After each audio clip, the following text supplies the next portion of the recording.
All right, it's time for this list. That's right, Dazn's power rankings list for the welterweight division. Last week we did middleweights. Today we're doing one of the most hottest divisions in boxing.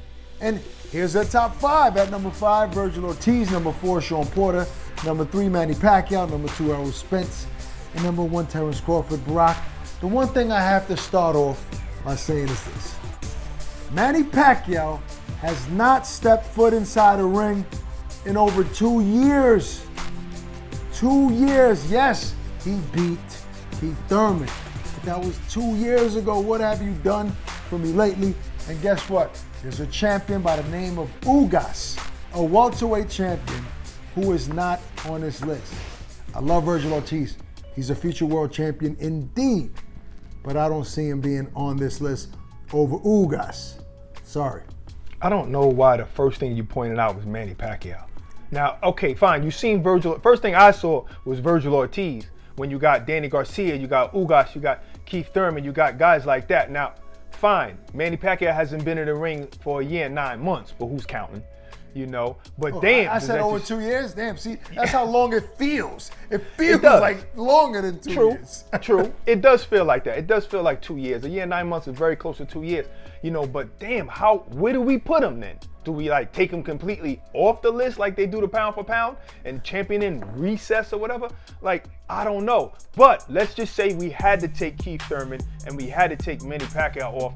We gotta have Ugas there. We have to have Ugas there. He's a champion, you know, and to have Vergil Ortiz there, it's tough for me to move Manny Pacquiao and Keith Thurman out of the way for the young guys like Jaron Ennis at the moment. Even though we had a pandemic, a lot of people didn't fight for a long time, you know, so it's kind of hard. And then Jaron Ennis just beat Lipinets. Lipinets was number 3 in the IBF, but then again, Ortiz is like the number 4 in the WBC, but the number 15 in the IBF.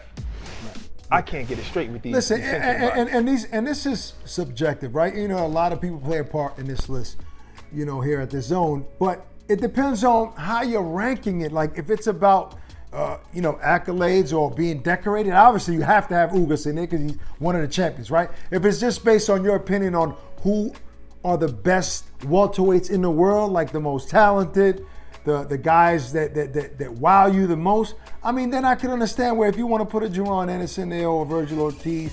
But I agree with you, Barack. It's tough for me to leave guys like Danny Garcia, Keith Thurman out of that list, off of that list, and have Vergil Ortiz. It just doesn't seem right. Also, there's something that I'm surprised you didn't point out, or maybe you don't feel that way.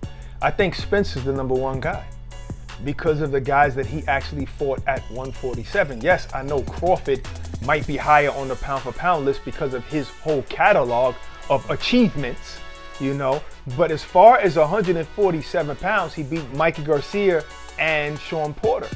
So therefore, he's the number 1 guy in that division, and that's how I feel until Crawford fights him, and then whatever happens. I mean, that's debatable, right? Because if Canelo Alvarez went up to 175, he'd probably be considered the best fighter there, even though guys already have been champion there for a while. So, I mean, I know that would be wrong. In my opinion, that would be wrong. Yeah, it could be, but I'm saying it's debatable because maybe most people feel that Terrence Crawford is just a better fighter, right? He just so happens to be in the welterweight division and only holds one strap and doesn't have the resume that Spence has in the welterweight division. I understand said it what right you're saying. there. You just said it. No. But what I'm saying is that it's still an opinion on who you feel the better fighter is at welterweight. He's at welterweight now. This is not saying, hey, this list is based on what you've accomplished in the welterweight division, because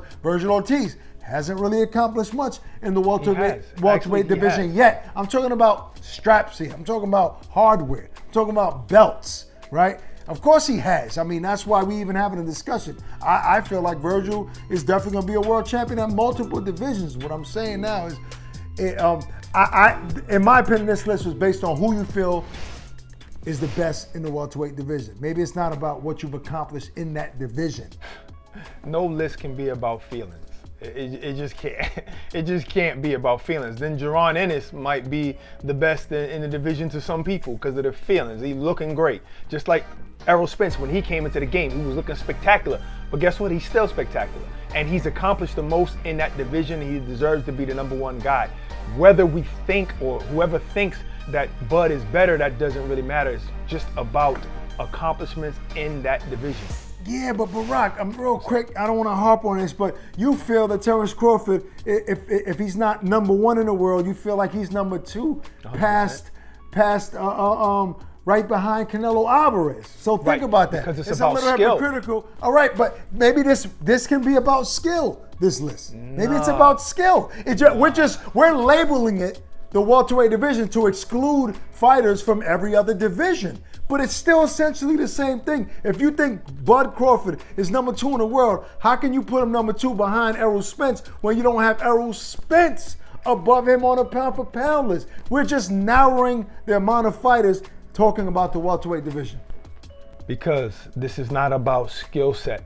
This is about, look, you can be the worst fighter, the worst technical fighter, but be #1 in your division. You don't have to be the most skillful to be #1. All it means, look, people at one time, Callum Smith was #1 in a 168-pound division. But as soon as Canelo signed up to fight him, it was like, oh, but Billy Joe or Caleb Plant or Benavidez are better fighters. Well, maybe to the eye test, yes, those guys might be better fighters, but they're not #1. The #1 guy is that guy that's holding that Ring magazine strap. So you're saying this list is not based on skill and it's based on accomplishments. So you're saying the pound-for-pound list is only based on skill. If that were the case, then you have guys like Shakur on the pound-for-pound, guys like Tank Davis. So the pound-for-pound is skill and accomplishments. No kidding, I know that, but not in the divisions. Not in the divisions. It's not about skill at all. It's not about skill at all. It's about what you've done. That's all it is.